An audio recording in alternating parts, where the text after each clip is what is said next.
بسم اللہ الرحمن الرحیم۔ السلام علیکم ورحمۃ اللہ وبرکاتہ۔ عزیز طلبہ، درجہ ہفتم معاشرت العلوم کے سبق میں آپ سب کو خوش آمدید۔ امید ہے آپ سب خیر و عافیت کے ساتھ ہوں گے اور ترتیب کے ساتھ دیے گئے شیڈول کے مطابق ہر مضمون سے متعلق ویڈیوز کے ذریعے سے آپ اسباق پڑھ رہے ہوں گے۔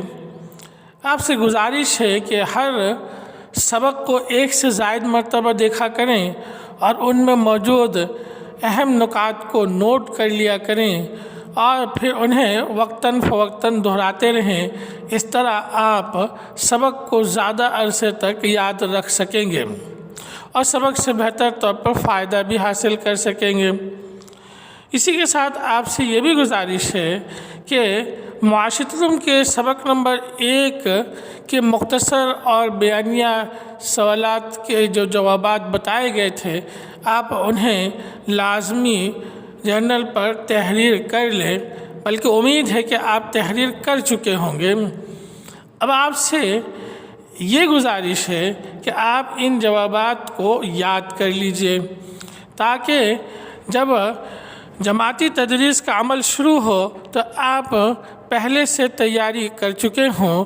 جن اسباق کی پڑھائی ہو چکی ہے آپ ان کے جوابات یاد کر چکے ہوں، اور جب اسکول میں جائزے کی ترتیب بنے تو آپ بہتر طور پر جائزہ دے سکیں اور بہترین نمبرات حاصل کریں۔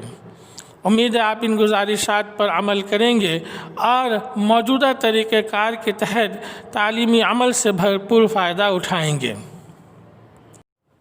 عزیز طلبہ، جیسے کہ آپ کو معلوم ہے کہ ہم سبق نمبر 3 کرۂ ہوائی اور کرۂ ہوائی کا درجہ حرارت کا مطالعہ کر رہے ہیں، اور اس سبق سے ہم کئی عنوانات پڑھ چکے ہیں۔ آج ہم اس سبق سے صفحہ نمبر 23 پر موجود عنوان موسم اور آب و ہوا سے متعلق پڑھیں گے۔ عزیز طلبہ، آپ کتاب سامنے رکھیے اور سبق پر نظر رکھیں۔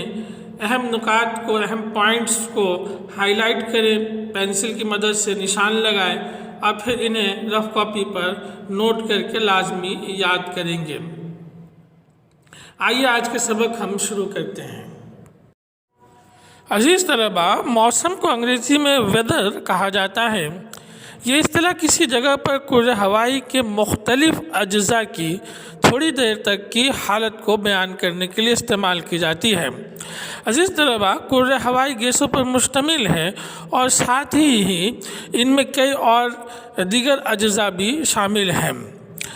ان اجزاء میں درجہ حرارت، نمی، ہوا کا دباؤ، ہوائیں اور بارش شامل ہیں۔ یہ اصطلاح عموماً 24 گھنٹے یا اس سے کم دورانیے میں وقوع پذیر ہونے والے موسمی حالات کو ظاہر کرتی ہیں۔ 24 گھنٹے یا اس سے کم وقت میں فضائی جو کیفیت ہے، کرۂ ہوائی کی جو کیفیت ہے، اس کو بیان کرنے کے لیے ہم لفظ موسم کو استعمال کرتے ہیں۔ آئیے اسی کو ہم ایک اور طریقے سے سمجھتے ہیں۔ کسی مقام پر کرۂ فضا کی وقتی کیفیات یعنی ہوا کا درجہ حرارت، ہوا میں نمی کی مقدار، ہوا کا دباؤ، ہوا کی رفتار اور ہوا کی سمت جیسے حقائق کے متعلق وقتی اور محدود عرصے کے اعداد و شمار کو ہم موسم کا نام دیتے ہیں۔ مثال کے طور پر اگر صبح کے وقت سورج اپنی پوری آب و تاب کے ساتھ چمک رہا ہو لیکن سپہر تک بادل چھا جائے اور تیز بارش شروع ہو جائے تو یہ موسم کی تبدیلی کہلائے گی۔ اسے ہم موسم کا نام دیتے ہیں، موسم میں تبدیلی کہتے ہیں۔ آب و ہوا، اس اصطلاح کا مطلب ہے اوسط موسمی حالات، ایوریج کلائمیٹک کنڈیشن۔ کسی جگہ کے اوسط موسمی حالات جو کہ ایک طویل عرصے کے مشاہدے کے بعد طے کیے جاتے ہیں، آب و ہوا کہلاتے ہیں۔ ہم اس کو یوں بھی بیان کر سکتے ہیں عزیز طلبہ کسی علاقے یا ملک کی طویل عرصے یعنی 365 دن یا سال بھر کی جو موسمی کیفیات کا مطالعہ ہے اسے ہم آب و ہوا کہتے ہیں۔ موسمی کیفیات سے مراد ہوا کا دباؤ، درجہ حرارت، رطوبت، نمی اور بارش کی اوسط ہے۔ ہم یوں بھی بیان کر سکتے ہیں عزیز طلباء کہ کسی علاقے میں فضا کی بدلتی ہوئی کیفیات کی اوسط حالت کو جو کہ کئی سالوں کی کیفیات کا حاصل ہوتی ہیں وہ اس علاقے کی آب و ہوا کہلاتی ہے۔ عزیز طلباء، زمین کی آب و ہوا ہمیشہ سے تبدیل ہو رہی ہے۔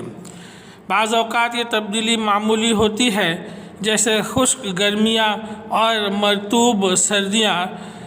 دوسری تبدیلیاں بڑے پیمانے پر آتی ہیں جیسے آج سے 10,000 سال پہلے زمین کا بیشتر حصہ برف سے ڈھکا ہوا تھا اور زمین کی آب و ہوا انتہائی سرد تھی۔ عزیز طلباء، کئی عوامل زمین کی آب و ہوا میں تبدیلی لا رہے ہیں۔ آئیے ہم مختصراً ان کا جائزہ لیتے ہیں۔ عزیز طلباء، جب آتش فشاں پھٹتے ہیں تو گرد و غبار، گیسیں اور ذرات بڑی مقدار میں کرۂ ہوائی میں داخل ہو جاتے ہیں، زمین کی فضا میں داخل ہو جاتے ہیں۔ یہ سارا مواد کرۂ ہوائی کی اوپر والی سطح میں جمع ہو جاتا ہے اور سورج کی شعاؤں کو زمین پر پہنچنے سے روکتا ہے، اور آپ سمجھ سکتے ہیں کہ جب سورج کی شعائیں، گرم شعائیں زمین تک پہنچیں گی نہیں تو یقینی طور پر زمین پر ہم سرد موسم، ٹھنڈک محسوس کریں گے۔ اسی لیے ایک آتش فشانی عمل کے بعد سرد موسم اور سرد ہواؤں کا زور بڑھ جاتا ہے۔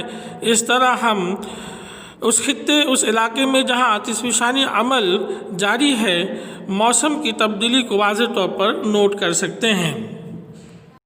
انسان نے اپنی ترقی کی خاطر کرۂ ہوائی کو بڑی حد تک آلودہ کیا ہے۔ ایسی گیسوں کا اخراج بھی بڑھ گیا ہے جو پودے جذب کرتے ہیں، اس کے مقابلے میں انہیں جذب کرنے والے پودوں کی تعداد میں تیزی سے کمی آ رہی ہے۔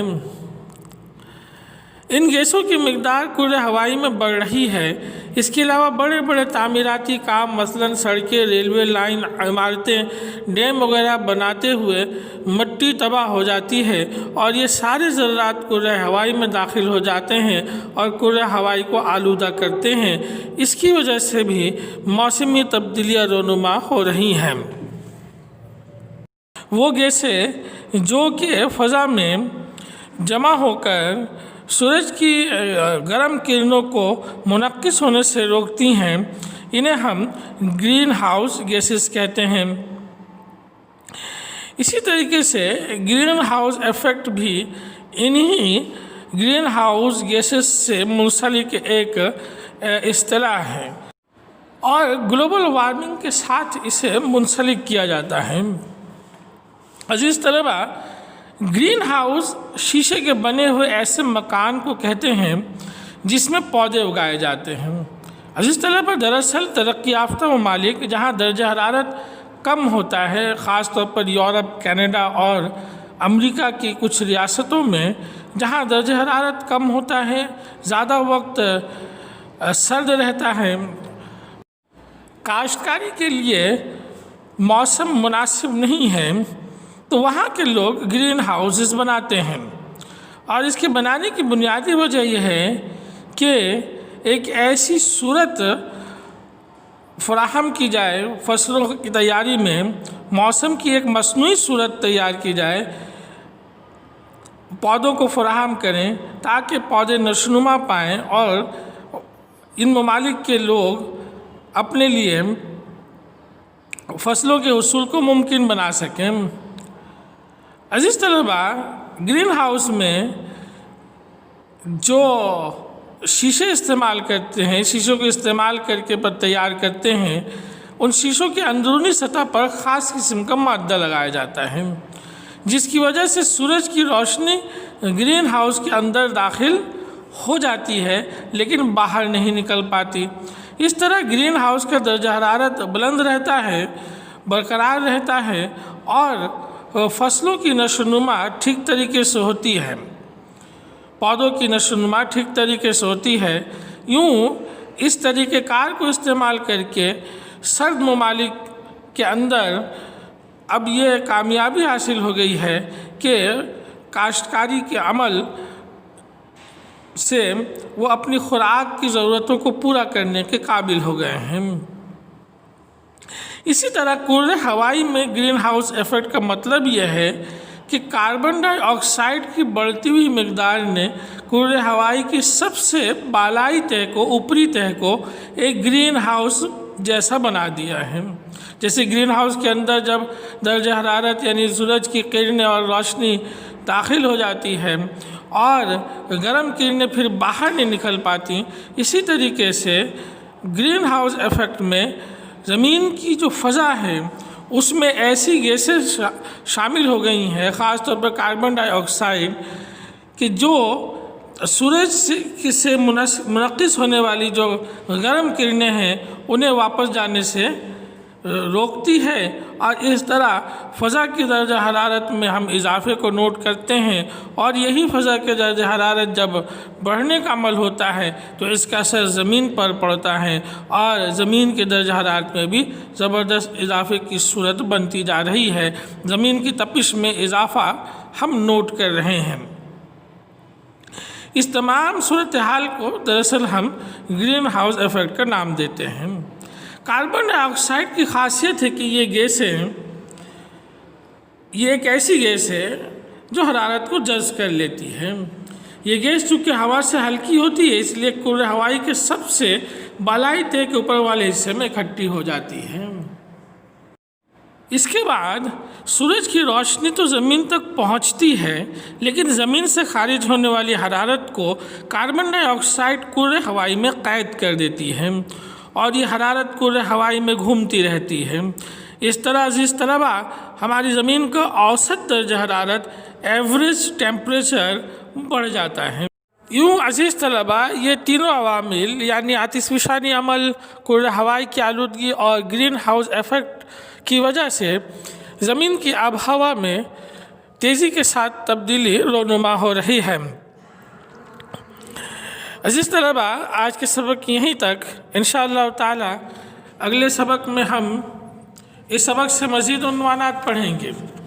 آپ سے التماس ہے کہ آج کے سبق کو ایک سے زائد مرتبہ ضرور دیکھیں اور اہم نکات کو نوٹ کر کے یاد کریں، اور سبق نمبر 1 سے دیے گئے مختصر اور بیانیہ جو جوابات آپ کو تحریر کرنے کے لیے ہیں انہیں لازمی مکمل کر لیں۔